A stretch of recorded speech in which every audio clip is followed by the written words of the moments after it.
Sema. So I was just wondering if you could also tell us a bit about yourself and your early life. Yeah, so I was born in southeast Turkey, close to Syrian border, a very small town. And where I was born, being a girl is quite challenging because everyone expects mothers to produce boys. And I do say produce because women are seen as machines. They are not supposed to get sick. They're not supposed to complain. No complain. Just continue, working, continue cleaning your house, continue feeding your children, continue making your husband happy, regardless of what happens. So that women are expected to be very, very resilient, and this is why a lot of mental health issues come up. I was one of the four girls in the family, and obviously my father wasn't happy. The rest of the family, they weren't happy because we didn't have any boys. But my mom was very happy. She always wanted girls, and because she wasn't able to get education, she was subjected to child marriage, forced marriage, child labor. She just said, all I want is to have girls, a big family, and girls to be educated. They will not be like me. They will be anything that I'm not, and they will go ahead and take over the world. So yeah, quite a big feminist. Yeah, honestly. I was also wondering if you could talk to us a bit about that journey into work. Did you study in Turkey, or how did you find your way towards higher education, if so? Yeah, so I was educated in Turkey. I moved to the UK 5 years ago as an adult. But yeah, in Turkey, like I said, it was very challenging. I had to walk to school 2 hours and 2 hours back, so 4 hours journey just to get to school. And where I was, again, as I said, like, it was very unusual for girls to go to school. My first 3 years, most of the class was, we had more boys than girls. And, the girls had to be more preserved in the class to survive. And then we would see along the way, next year, some of the classroom, friends who are girls would drop out because they would be subjected to child labor. And then, every year you go on, there will be less and less girls and more boys. So in that kind of environment, basically, it was very challenging. But I knew that if I could just get myself to that building, and if I could just get that certification, the graduation document, that can get me to places, even though the education I got wasn't very great. And I had to self-teach a lot of things by reading lots of books. Mm-hmm. And in a way, books were my way of escape. And I ended up being one of the 200 kids in the country to get scholarship, to get educated in English. And that led me to go to a very good university in Turkey. And I've studied literature, again, escapism. I found myself in books, and I knew what was out there for me through books. Mm. And yeah, during university, I've done a big travel around the world. Some of them were solo, and that was way of me claiming my freedom as a woman. Yeah. And after my education, basically, I said, I can't live in Turkey because there are no opportunities for me, because I don't know anyone, I don't come from wealth. And, with my family's situation, obviously, they didn't want me to thrive or succeed. So yeah, I basically, along the journey, met my husband, and even though I wanted to move elsewhere, I ended up, coming to London. So your initial plan was not to come to the UK, it just happened like that? No, I actually never thought I would live in London, but it surprises me because I've seen so many movies as a child or read so many books that took place in London. Never in a million years I would think I would end up in London. I thought I would end up, I don't know, somewhere else, like within Europe or States, doing feminist work, charity work. But yeah, it was a big surprise for me. But now, that I've been here, I quite like being in London. I like that there is a lot of opportunities within the charity world, Yeah, that's wonderful. And I was also wondering if you could share with us some specific moments along the way that inspired you to work within advocacy for women and girls. Like, it doesn't have to be something specific, but maybe some moments in your life you can recall that clearly opened that idea in your mind. Wow, this is what I really want to dedicate myself to. This is what I'm meant to be doing. Yeah, I think thinking about my childhood, me and my sisters and a lot of my friends, I call all of them my sisters, I don't believe we needed reminders. Sometimes, when you see on the news there's an earthquake or something that shakes people like COVID, and a lot of people consider their behavior, their lifestyle and everything that's going on. So in our lives, we did not need that. We did not need external reminders because we always knew what we were, the situation we were in. we knew that we were not equal to, you know, men in the society. We knew that the opportunities weren't available to us. And, you know, even when I was like 5 on the playground, I would gather a group of children, you know, set up an imaginary company and be a leader, and, you know, change the subject and, you know, be a leader and do things like activism and teach them. And I don't know how this came about, but maybe from reading books, but I always got inspired, and, you know, inspired people as well. And in high school, I've done a lot of, actually I can say I was a community ambassador in the high school, because I did not want to shut up. I always found myself getting in huge troubles, you know, nearly got kicked out of school because of speaking up for girls' rights. And yeah, I would just gather a group of people and try to do things. And I think that was my way of being an activist. You know, day one, I was born an activist. You don't have to become one. And I think, like I said, with my childhood, considering what my friends have been through, a lot of the people I grew up with now are in horrible situations. You know, they ended up being in a child marriage, forced marriage. You know, they had kids that they didn't want to have, and, you know, they wanted to go to university. They couldn't have done that. They wanted to work.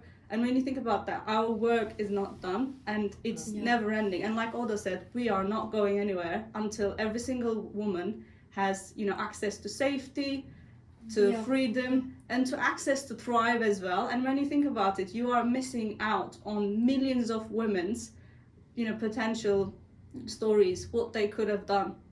Yeah, thank you so much for sharing those experiences. I was also gonna ask if why advocating for stopping FGM and gender-based violence is an important topic. You already covered that.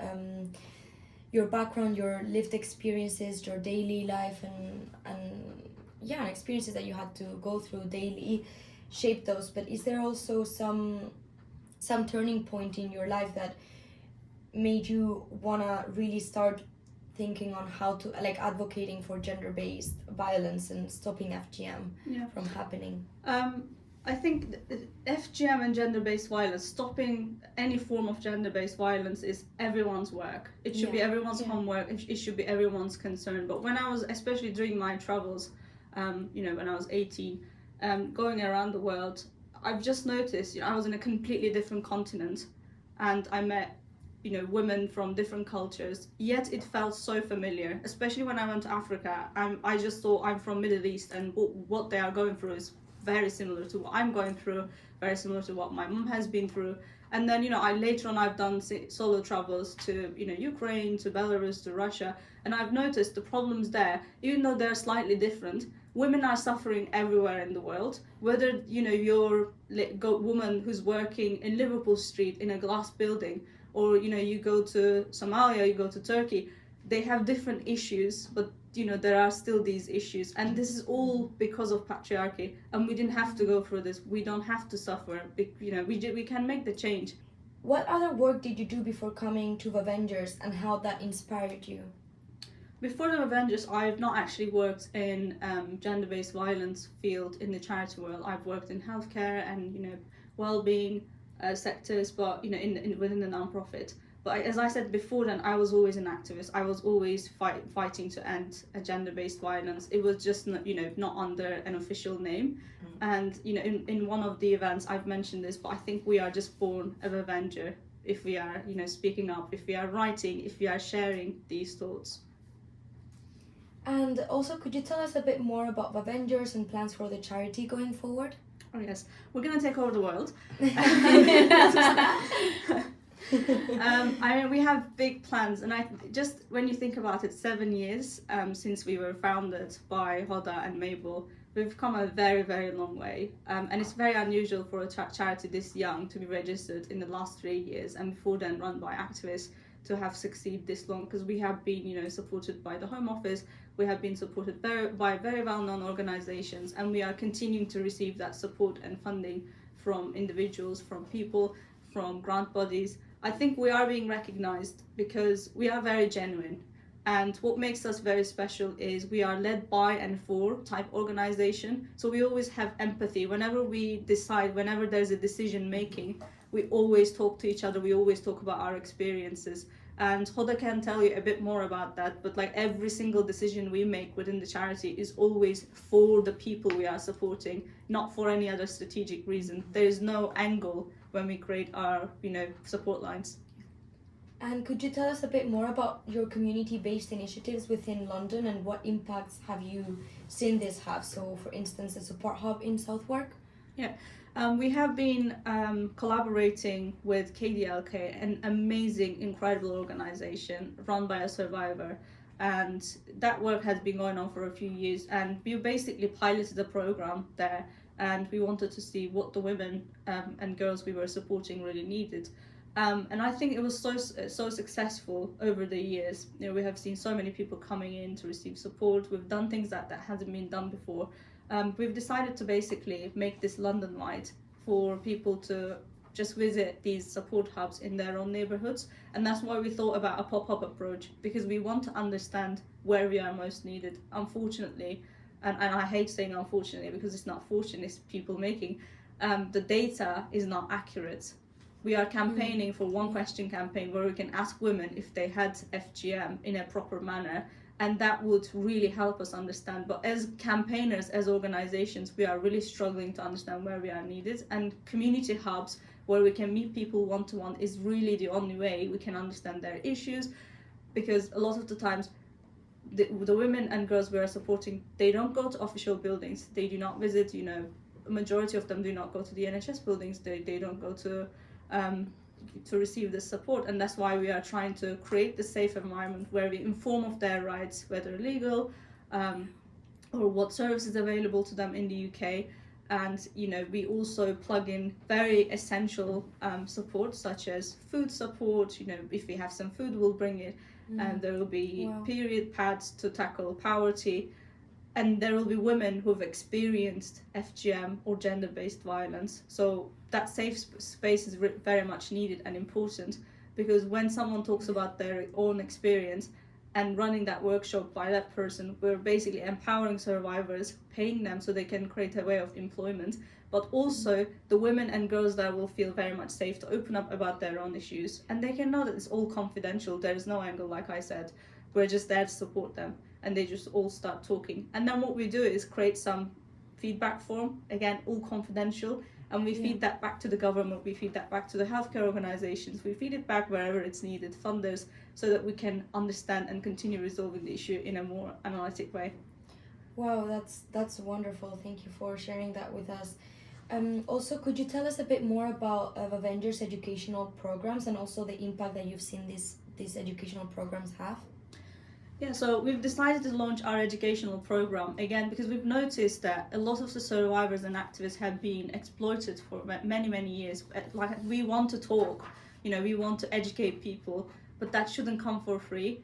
So many of the community ambassadors we work with, they are having to put their kids into childcare, and that costs a lot of money. It shouldn't cost people to talk about, education, talk about FGM, talk about gender-based violence. They shouldn't basically take it out on their own well-being or family time to do that, because so many women already have full-time jobs, and if they are doing this work, they do it in the evenings, they do it on the weekends. So we are basically talking about how can we capitalize that, how can we make sure that the survivors have a means of financial support and they don't talk for free. If you were to invite an inspirational speaker to talk about, let's say, finances in a conference, you wouldn't invite them for free because their time is valued. So we just want to say the survivors' time is as valuable as anybody else, and it's not their homework to educate the whole world for free just because they've been through this.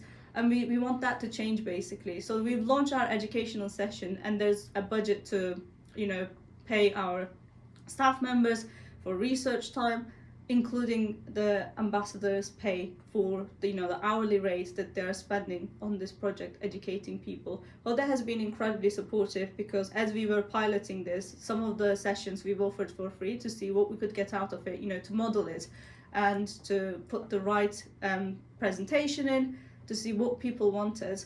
And a lot of the sessions that we've done, actually, so many people, I would say over 90% of the people, based on the data we have post-event survey, they just said, we have actually never heard of FGM in this much detail.